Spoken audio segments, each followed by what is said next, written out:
I'm going to go ahead and interrupt a little bit. I just wanted to let everyone know that Beacon did work with some of our patient advocates to put together some travel tips, and we did send them out to you in a link in the chat feature on your GoToWebinar box. So if you check that and you click that hyperlink, you can download those travel tips, because you guys did a nice job of addressing some of those concerns, but there's a few other travel tips that everyone is welcome to.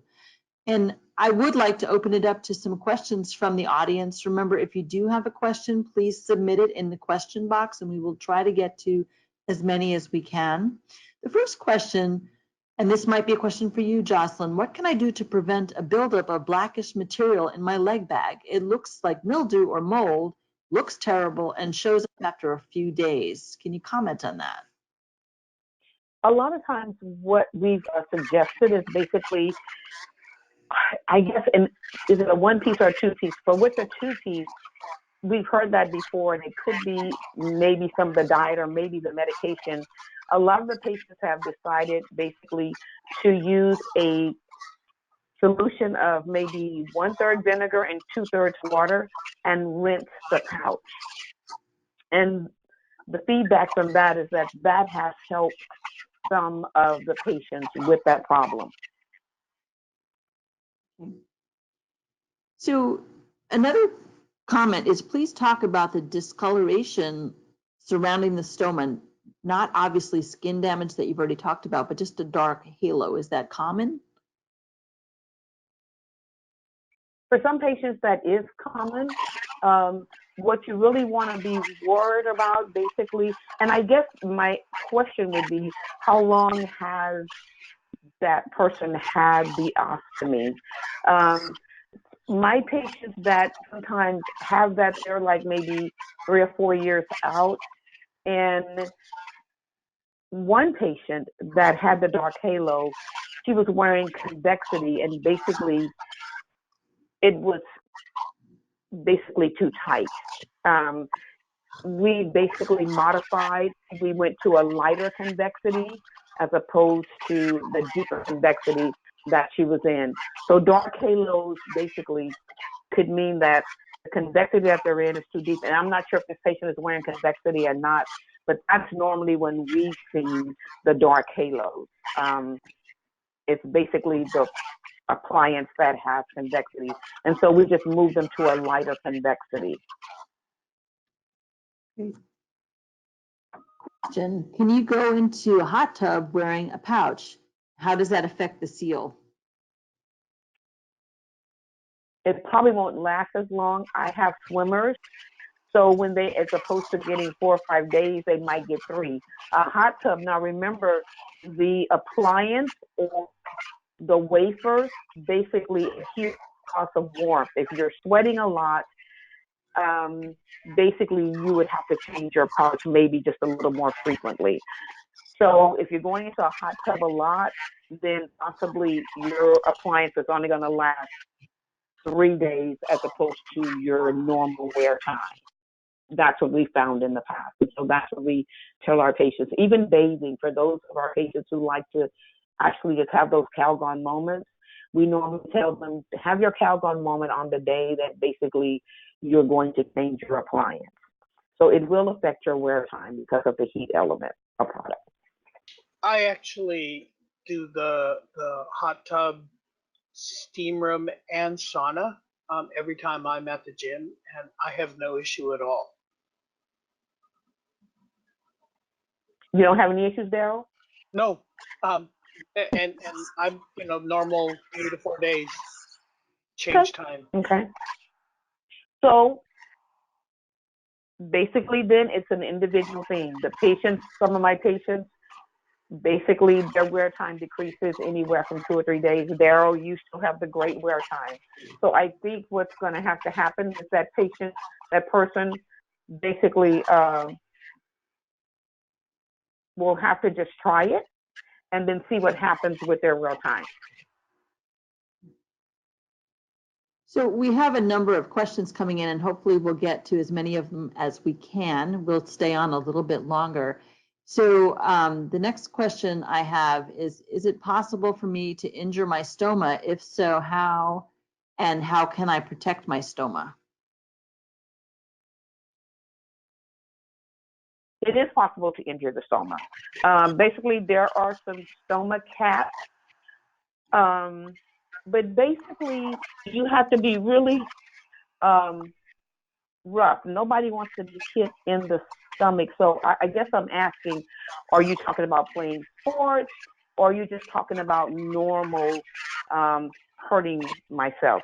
Remember, the stoma is a very vascular structure. It doesn't have any nerve endings, but if you hit it too hard or something like that, you might get a little bleeding and you might get a little bruising. I have a couple of teenagers who actually play sports. They use a stoma cap and they protect it, but they're like kickers. They're, so they know how to protect it. So I will say, yes, you can, but you learn. So it's hard to gauge that question. One lady had an animal, her dog, he liked to jump up on her, so she knew to protect that area because he was kind of heavy. So again, remember, think about if you're brushing your teeth or if you bite your inner cheek, that kind of mimics what the stoma is. So you don't want to get punched or hit in it, but patients normally play basketball, they do the normal things. They just know how basically to protect that a little bit. Daryl, any thoughts on that? Or Ann? Yeah, I think you're just aware that it's there and you kind of protect it a little bit, but keeping the bag close to your body, it doesn't really snag on things per se, so it wouldn't really damage it. I guess I get to dance quite a bit, and I've taken a couple hits and I've fallen a couple times, and it really hasn't been a problem. Yeah, and that's what I've been finding too. Yeah.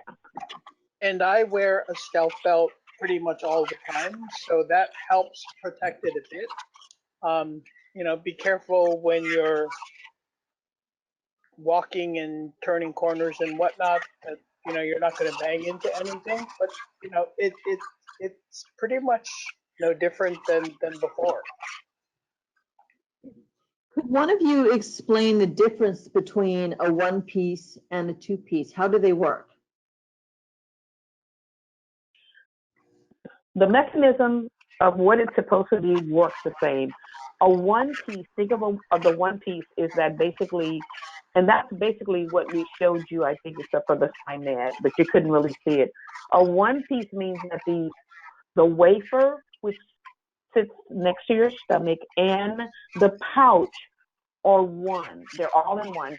If you see the coloplast, basically, the first pouch, basically the pouch and the wafer are joined together. Yeah, they're one piece. A two-piece product basically is, you can have the wafer and the pouch and they are separate and you put them together. My best example when I teach my patients is think about Tupperware. Basically it has a flange and it kind of fits into that mold, but that's a two-piece. Your pouch can pop off, but the wafer, the one that protects your stoma, basically stays on your skin. So if you look at the Hollister device, you'll see kind of a double edge in the circle, and that is kind of that tract that attaches to the part that adheres to the skin. Okay. Thank you all. So how do you handle itching that occurs along the outside diameter of the pouch wafer itself? Hope for it to go away. Basically, if there's itching, then I would ask, are you having like heat or, because if it's not right under the pouch, that could be some other type of dermatitis or something like that. Because normally when patients tell me they're itching underneath, and I look, normally there's something like a little yeast or something like that, and we just treat it with an antifungal powder and a spray. But I'm not sure about outside of the area where the wafer and the product is. That would have to be a visual for us to kind of look at. And the one thing I notice is my skin is a lot drier in winter. So I tend to have to lotion up. I have to be careful around Mm-hmm.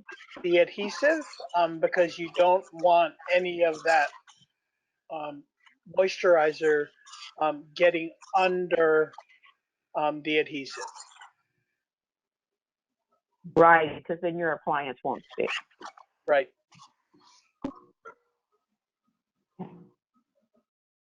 So another good question that we have here, are there any risks for infection in the urinary system as a result of a stoma?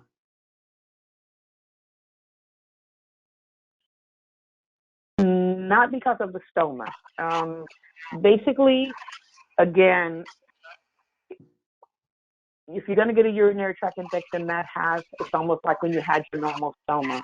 But the stoma doesn't basically cause you to get a urinary tract infection. I think that's what they're asking. Is that? Repeat the question again. I'm sorry. I think I added the part about the stoma. Is there any risk to getting urinary tract infections? None, no other than the norm. So again, hydrating is going to be very important, and then just looking for the signs and symptoms, and that's what we teach our patients, to hydrate and hydrate and hydrate. Another question, and we'll just get to a few more. Are there any good deodorizers for night bags or jugs? We again just tell our patients to clean there are products out there. What my patients have come back and told me was basically the water and the vinegar worked just as well when cleaning them and making sure that they were cleaned properly. And then I think we have time for just one more question, and this is going back to the beginning. Jocelyn, you mentioned that you would circle back to explanations of overnight options. Can you just talk a little bit about that, since it is getting to be the end of the day and people might want to know options for you to sleep longer or ensure that you have less risk of having any leakage at night? Okay. And Daryl reminded me, Coloplast has basically another night drain system. The jug that I showed basically was from Convatec, and it actually sits on the floor, because what we came to find, and that's why I have that picture of that, is that basically patients don't have a railing or anything to hang that pouch out of. But I have patients that have come up with a way, and they really like the night drain bag, and they hang it. They fix something on the side rail to hang on that. So we send them home with a night drain bottle. A lot of my patients actually prefer the Foley that you're connected to, the Foley bag that you're connected to when they come out of surgery. Or I have patients who basically like the leg bag. And those are the three options that basically we send our patients with. And they basically, because some of them say that the night drain bottle, they can't turn the way that they want to. They don't think it's flexible enough. And so again, individualized care, giving the patient what they need depending on them experimenting and using that. I think Daryl, you can tell them what you use, and you might use something very different than the night drain bottle also. So I use the Foley type bag that I've had since surgery, and cleaning it, all I do is rinse it out daily once I empty it.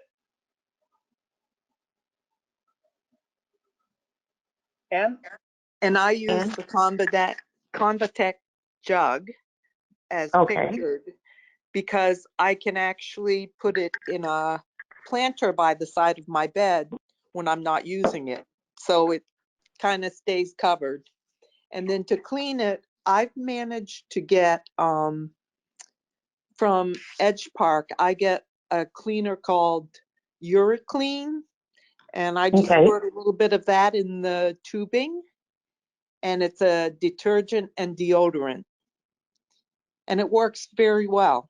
And you don't really use that much. It's sort of like using dish soap for your jug. I forgot to mention that the tip that I found was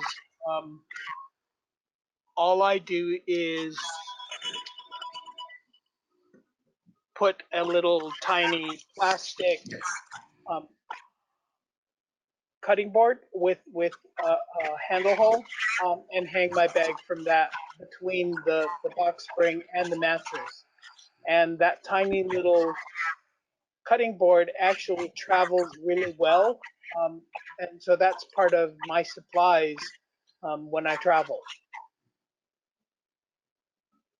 Yes. And again, that's very good, Daryl and Ann. And a lot of patients when they travel, if they're on long flights, they also like the leg bag so that they don't have to get up and do anything. So again, those three options basically are the options that we give our patients for containment. Well, thank you all so much, Anne and Jocelyn and Daryl. Thank you for sharing. I think this was, I hope, a very important and great resource for patients, and I very much like to get your feedback. I'd like to once again thank our sponsors for the webinar series, the Estella Seattle Genetics Partnership, Bristol Myers Squibb, the EMD Serono and Pfizer Partnership, Genentech, Janssen Oncology, Merck, and PhotoCure for their support of the Patient Insight webinar